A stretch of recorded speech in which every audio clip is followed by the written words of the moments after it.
Welcome everybody. A special welcome if you're joining us on Zoom for the first time. We are recording the practice, but I've pinned my screen, so it's only us that will be on the recording, not you. We're going to begin with a reading, a Dharma Glimpse that's been sent in by Kokuu, a Zen Buddhist priest who sometimes attends the Zoom practices on a Wednesday evening. And Katrina's agreed to read for us this morning. Thank you. Let me hand you the microphone. More than human. My Zen friend Sarah told me about the Merlin app for identifying birdsong. I live in a small village in East Kent, and one day when I was sitting outside with the dogs, I opened the app to see what birds it would recognize.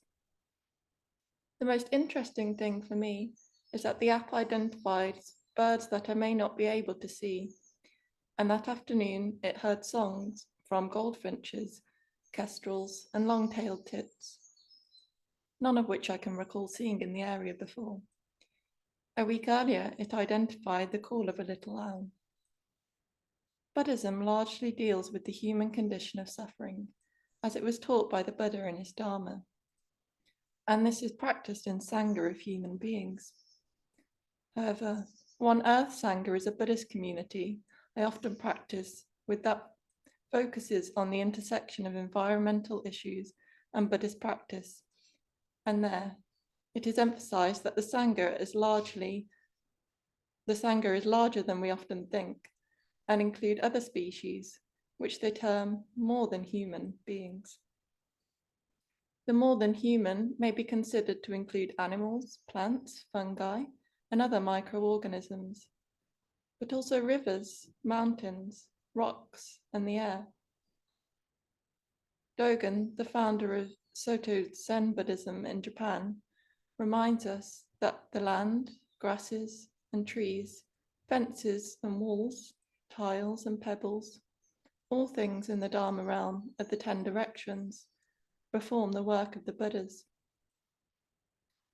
The birds I find using my app are definitely part of my more than human Sangha, as are the oak trees that surround my flat, the squirrels that live in them, the grasses, sorrel, buttercups, and other flowers that adorn the lawn, and the chalk rocks that this part of the country rests upon. Why is it important to consider our more than human Sangha? Firstly, I find that thinking about them makes me feel grateful for the trees, flowers, birds, and the soil of where I am, providing us with not just the beauty, but shelter, oxygen, and food. Secondly, my actions impact on the more than human world, for good or ill, whether that is leaving seeds out for the birds and squirrels in the winter, using chemicals in the house which may find their way into local water sources, or the mode of travel I choose to take. We are all interwoven in this world, in a cycle of giving and receiving, and however much we might like to think that human beings are special and separate from nature, we are not. Going further, Buddhism would even say that as we drop our attachment to ideas of self and other, this lack of separation is laid bare. Listening to bird calls may be a tiny step to seeing that, but it feels like a good one to take. Namo Buddhaya.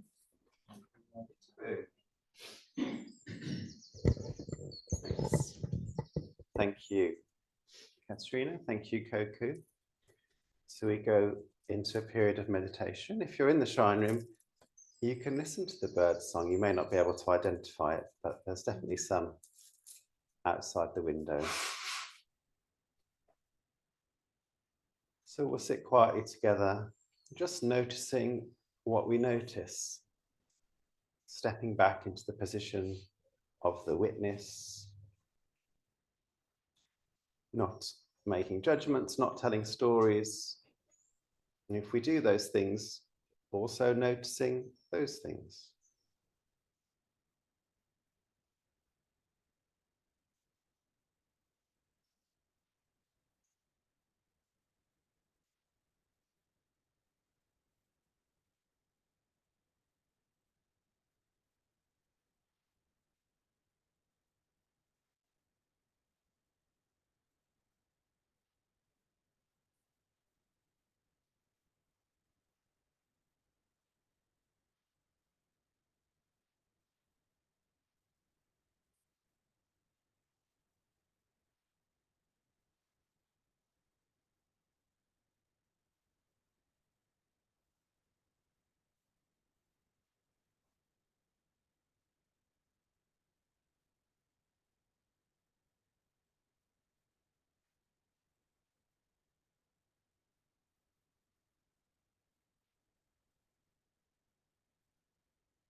So in a moment we'll chant Amitabha, the main Buddha that we take refuge in as Pure Land Buddhists. Amitabha, whose name means limitless light, also known as Amitayus, whose name means limitless life. Not a historical person, but a figure that stands in for a greater truth. Manjushri stands in for the wisdom that cuts through delusion. Kuan Yin stands for Kuan Yin, whose name means the one who hears the cries of the world, stands in for compassion. Amitabha stands in for loving all beings just as they are. So both the wisdom aspect of the Buddha to see us clearly, and the compassion aspect of the Buddha to love us just as we are. And there's all these different Buddhas, but some Pure Land Buddhists would say that Amitabha is not just one among many, but also stands in for reality itself. That when we are clear of delusion, well, as Kokuu said, mountains and rivers are also doing the Buddha's work. Everything is loving and wise. If we are enlightened, everything is loving and wise. And Amitabha is everything that's loving and wise. So with that in mind, we'll recite their name. Amitabha, Amitabha,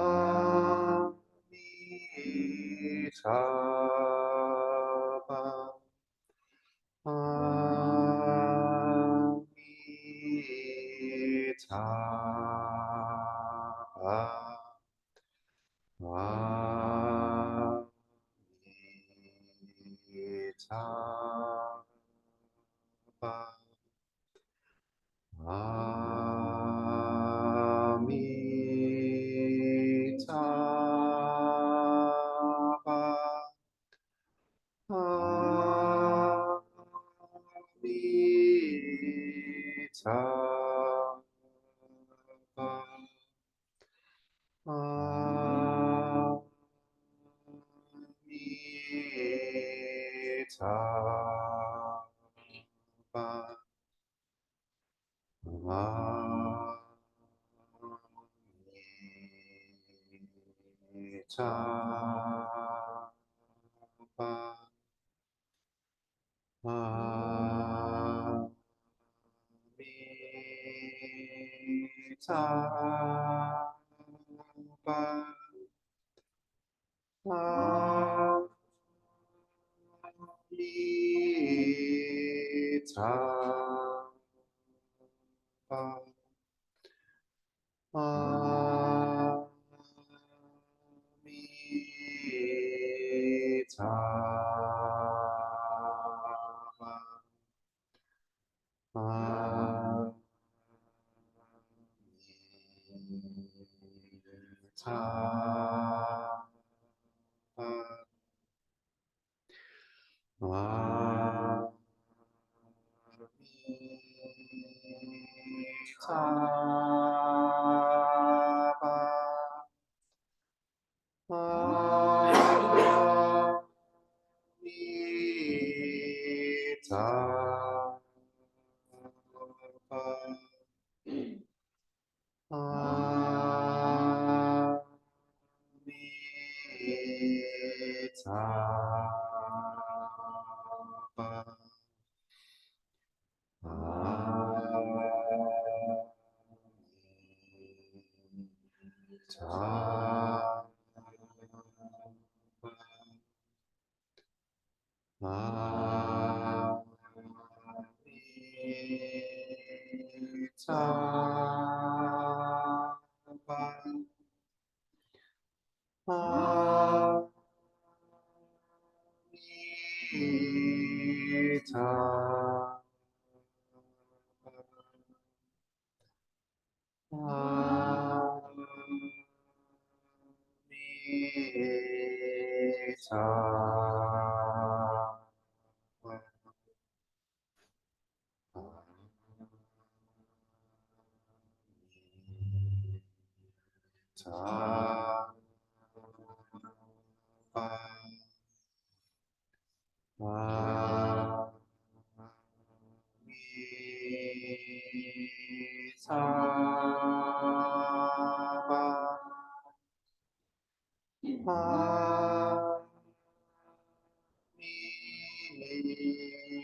I wonder if people online can hear the bells. I know sometimes you can't since the last Zoom update.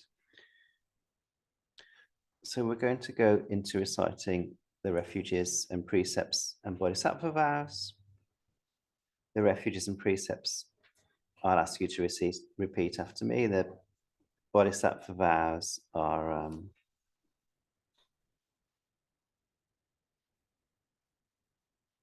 call and response. I'm going to put a link to the words in the chat if you're joining us on Zoom and would like to be able to read them as well.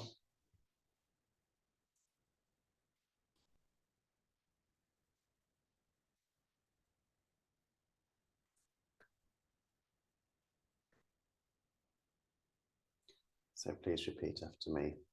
For refuge, I go to the Buddha. For refuge, I go to the Buddha. The one who is awake and full of love. The one who is awake and full of love. Namo Buddhaya. For refuge, I go to the Dharma. For refuge, I go to the Dharma. All that guides us to wisdom and compassion. All that guides us to wisdom and compassion. Namo Dhammaya. Namo Dhammaya. For refuge, I go to the Sangha. For refuge, I go to the Sangha. Those who live in the Buddha's light. Those who live in the Buddha's light. Namo Sanghaya. Namo Sanghaya. With faith in the three jewels. With faith in the three jewels. And in light of my human tendencies. And in light of my human tendencies. I pray that I may become aware. I pray that I may become aware. Of when I take life. Of when I take life. I pray that I may become aware. I pray that I may become aware. Of when I take what is not freely given. Of when I take what is not freely given. I pray that I may become aware. I pray that I may become aware. Of when I fall into sexual misconduct. Of when I fall into sexual misconduct. I pray that I may become aware. I pray that I may become aware. Of when I fall into wrong speech. Of when I fall into wrong speech. I pray that I may become aware. I pray that I may become aware. Of when I become intoxicated. Of when I become intoxicated. No blame. No blame. Be kind. Be kind. Love everything. Love everything. Innumerable are sentient beings. We vow to save them all. Inexhaustible are deluded passions. We vow to transform them all. Immeasurable are the Dharma teachings. We vow to master them all. Infinite is the Buddha's way. We vow to fulfill it completely.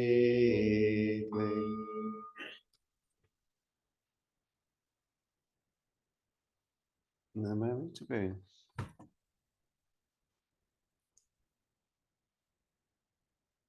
I said last night as we were playing Jenga at the dining room table that I would try and build that into the Dharma talk. So we'll see. I've actually been thinking about one of the chapters in Nobuo Haneda's book, What is Amida? Which I shared on the chat about 6 months ago. And you'll get to in the book group at some point. And what I really like about it is this, this description of Shakyamuni's enlightenment as a change in how he viewed impermanence. It's a sort of unique take. I've never seen it expressed in that way, but there's something quite profound about it. So from being in the world of change, where everything is contingent, where everything passes away, and experiencing that as a world of suffering. Oh, I don't get the things that I want. People are always dying. when you start to reach a certain age, that's what you notice. All the celebrities that I remember from my childhood that were adults are now dying. Impermanence. And that focus creates suffering. I suppose it's another way of the classic Buddhist teaching that attachment creates suffering, being attached to the way things are. When they change, oh, it hurts. And there is something normal and natural about that. But that's the kind of pre-enlightenment view. And the post-enlightenment view, Haneda describes as seeing impermanence as something that is positive, as something that's creative, natural. Because unless some things die, there's no room for new things. And that's true for living beings on the planet. It's true for thoughts and feelings in our own hearts and minds. When we cling on to something, we're not allowing something new to appear.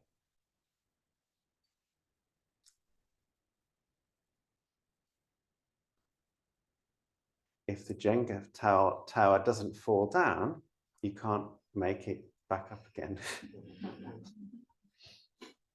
Something like that. So most people will have read the email yesterday that in the autumn, Satya and I are going to move out of the temple and hand over some of our responsibilities, many of our responsibilities, to a small team of people. And that is impermanence, that is change. And we might experience that as suffering if we're attached to the way things are now. And the way things are now is pretty great, right? So it's understandable that we'd be attached to them. And I'm not inviting anyone to suppress any feelings that come up when something changes. It's really important to notice them and tend to them.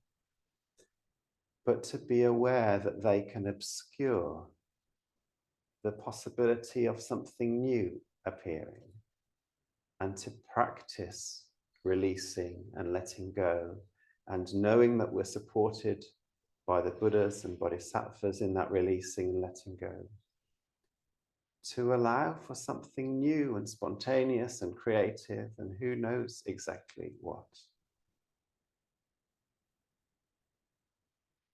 Just like I'm noticing the camellias on the shrine, you know, and there is all these lessons we can learn from the natural world. A few days ago, Satya dead-headed the hydrangeas in the garden.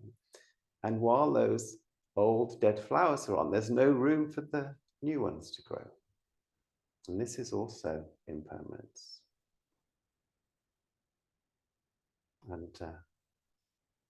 And this is what Haneda says Amida is. It is the world, it is the dance of impermanence in the world viewed through the eyes of the Buddha, that we are able to see things as they are, which is creative, fresh, changing, and to to be all right with that, more or less. Namo Mitabu.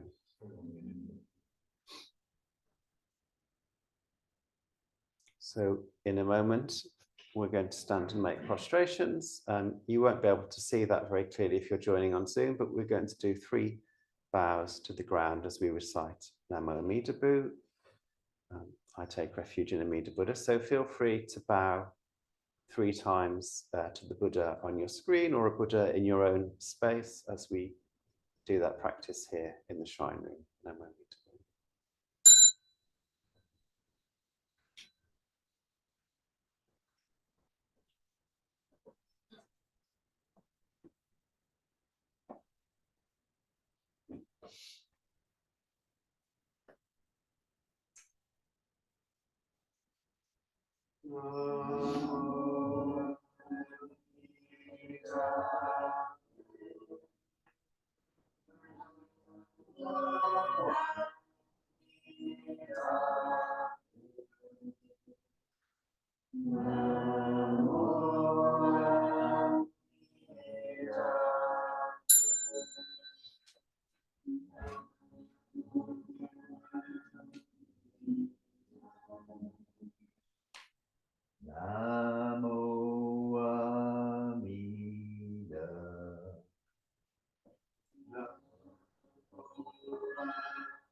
In gratitude, we make this offering to all Buddhas and Bodhisattvas throughout space and time.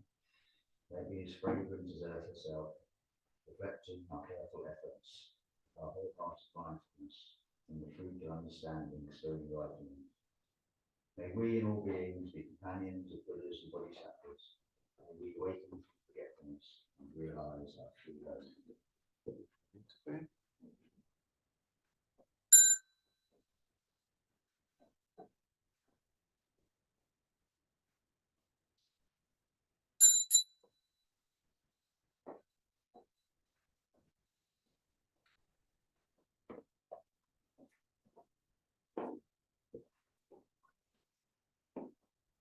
So in a moment, we'll finish with the closing verse. If you're on Zoom, we're going to have a silent exit from the shrine room. And then if you want to stay, someone will come back in and say hello to you on the computer.